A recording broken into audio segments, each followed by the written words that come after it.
Donnie, have you ever tattooed a drunk person? It's the worst, absolutely. When I was a kid, we used to travel around and do conventions. One guy all weekend is walking through the convention threatening to get tattooed by everybody, and he's drunk off his ass. Finally, it was the last day of the convention. I really needed to make some loot, and the guy threatened to get tattooed by me, so I said, let's do it. And he said, I'm a really good tipper, man. Sat down and I started tattooing him. We got about, 20 minutes, a half hour into the tattoo, and he says, man, I gotta go to the bathroom. And I'm like, all right.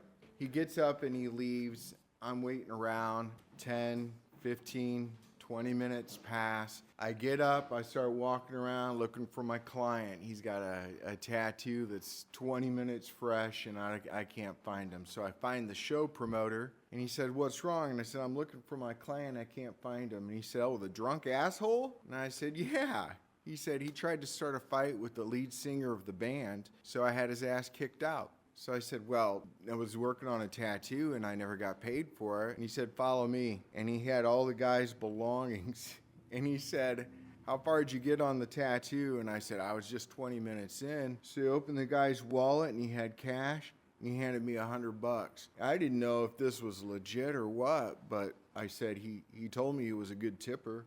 So he pulled out a little bit more and he said if he has a problem with it, he can take it up with me. Last time I'll ever tattoo a drunk person, unless I need the money.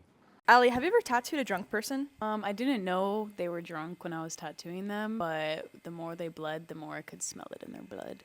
Memphis, have you ever tattooed a drunk person? Yes, I have. We were closing up shop and a couple girls stumble in and you can tell they were drunk. She told me her idea was "Be gone, Satan" on her lower back. Of course, I was intrigued. She, soberly enough, was able to get through the paperwork. Started to ask why she wanted "Be gone, Satan" on her lower back, and it turns out it's because she was convinced she was possessed by her ex. She went to go check out her tattoo. At first glance, absolutely vomited down the back of her shoulder all the way down to the tattoo. But got up, spun around, and said her demons have been expelled. I don't know if she was actually possessed, but I was pretty convinced in that moment. And to top it all off, I checked my phone and she had gave me a $666 tip on Venmo.